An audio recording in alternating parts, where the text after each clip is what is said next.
है कि high court अगर लागू भी हमें कर देती है तो ये सरकार हमें हूबहू इतनी जल्दी लागू नहीं करेगी। हमें सरकार से कहना पड़ रहा है कि उस समय के बड़े समाजवादी नेता ने आज बेखौफ कहा है कि बिहार में अभी कोई समाजवादी बनाए रखे, जो आय व्यय हुआ है उसका ब्यौरा निश्चित रूप से पूरा जो आपका पासबुक है उसको अपडेट करा करके और सभी पेज को डाल करके उसका बिहार के सभी जिंदा व्यक्तियों आप सभी को सादर प्रणाम नमस्कार।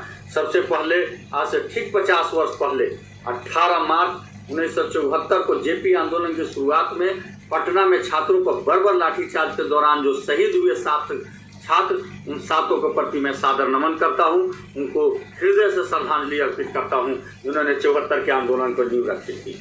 साथियों, आज का दिन ऐतिहासिक दिन है जब 18 मार्च 1974 को पटना में बर्बर गोली चली थी, लाठी चली थी और हमारे 7 भाई शहीद हो गए थे। आज उनको याद करते हुए हमें भी शपथ लेने की जरूरत है। हमारा जो आज शिक्षकों का लड़ाई चल रहा है, जो रोड पर चल रहा है, कोर्ट में चल रहा है, हमने आपको सभी की जानकारी दी है। हाई कोर्ट में हमारा सुनवाई पूरा हो गया है। उस समय हमने पटना हाई कोर्ट के महान अधिवक्ता सहित सुप्रीम कोर्ट के महान विद्वान अधिवक्ता श्री नायडू साहब को लाए थे। उन्होंने अपनी बहस पूरी की, बिल्कुल फैक्ट पर बहस की और अब फैसला सुरक्षित रह गया है। हमें पूरा विश्वास है कि फैसला हमारे पक्ष में आएगा।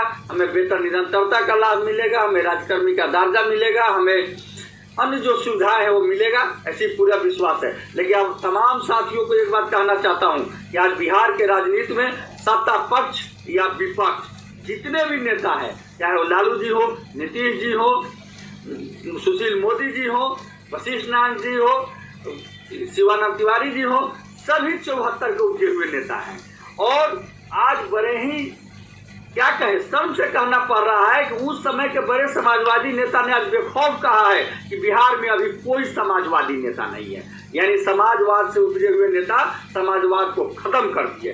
अब जरूरी हम शिक्षकों के कंधे पर है कि हमें समाजवाद को आगे बढ़ाना है, स्थापित करना है और इसके लिए जरूरी है कि संपूर्ण शिक्षा हम दे बच्चे को, बच्चे का चतुर्दिक विकास करे, तभी ये संभव है।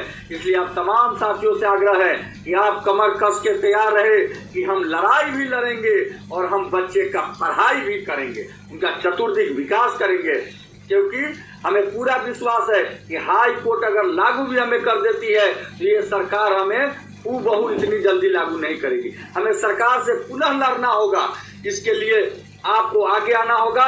बिहार शिक्षक एकता मंच के तमाम साथियों से भी मैं आग्रह करता हूं कि आप अपनी एकता को बनाए रखें और पारदर्शिता बनाए रखें। जो आय व्यय हुआ है उसका ब्यौरा निश्चित रूप से पूरा जो आपका पासबुक है उसको अपडेट करा करके और सभी पेज को डाल करके उसका दे, ताकि जो शिक्षकों का हम पर विश्वास है और विश्वास बनी रहे और विश्वास टूटे नहीं। और हम सभी शिक्षक भाई शिक्षिका बहन मिल करके अपने आंदोलन को और तेज करेंगे। आचार संहिता लागू हो गया है, आचार संहिता के बाद लड़ेंगे। हमारा जो लड़ाई है वो जारी रहेगा।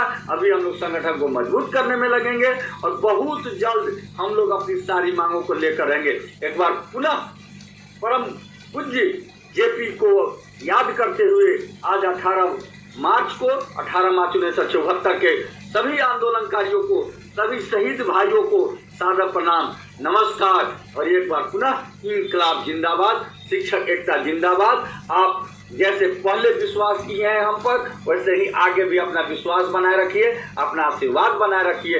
निश्चित रूप से आपके आशीर्वाद से हमें सफलता मिलेगी। आपका केशव कुमार, प्रदेश अध्यक्ष शिक्षक संघ बिहार, सह मीडिया प्रभारी बिहार।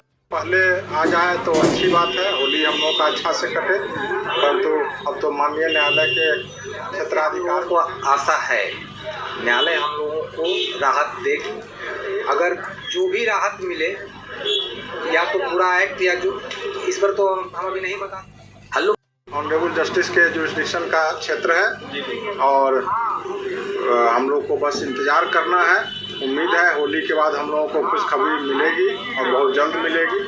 नहीं, तिथि निर्धारित नहीं होती है। जब ऑर्डर रिजर्व हो जाता है तो फिर जब जजमेंट की तैयारी की जाती है, ऑनरेबल जस्टिस जब जजमेंट तैयार कर लेते हैं तो वो लिस्टिंग के लिए फिक्स होता है और जिस दिन लिस्ट होता है उसी दिन जजमेंट प्रोनाउंस होता है। होली के बाद उम्मीद है कि बिल्कुल हम लोग अपना पक्ष बहुत मजबूती से रखे हैं और एक एक पॉइंट पर डिस्कस हुआ है और उम्मीद है कि जजमेंट हम लोगों के फेवर में निश्चित रूप से आएगा। हम लोग अपना पक्ष बहुत अच्छे से तार्किक रूप से रखे हैं और हमें विश्वास है, क्योंकि ऑर्डर रिजर्व है तो इस पर कमेंट करना तो बेटर नहीं होगा, मगर हमें पूर्ण विश्वास है कि हम लोग न्यायालय का आदेश हम लोग के पक्ष में आएगा। न्यायालय से हम लोगों को आशा है, न्यायालय हम लोगों को राहत देगी। अगर जो भी राहत मिले, या तो पूरा एक्ट या जो, इस पर तो हम अभी नहीं बता सकते हैं कि क्या होगा न्यायालय, लेकिन हम लोगों को कुछ अच्छा करेगा। धैर्य बनाए रखें और खुशखबरी मिलेगी। हमको उम्मीद था कि होली से पहले आ जाए तो अच्छी बात है, होली हम लोग का अच्छा से कटे, परंतु अब तो माननीय न्यायालय के क्षेत्राधिकार में है, वो जब आदेश कर दें। तो दोस्तों, कहीं ना कहीं शिक्षक अभ्यर्थी जो भी नियोजित शिक्षक हमारे भाई बहन हैं, उनको अब बहुत अच्छी खुशखबरी अब मिल सकती है। होली पर कहीं ना कहीं जो है बड़ा तोहफ़ा देने की तैयारी जो है अब सरकार करेगी, क्योंकि मामला सुरक्षित है और जीत कहीं ना कहीं नियोजित शिक्षकों के पक्ष में ही आएगी।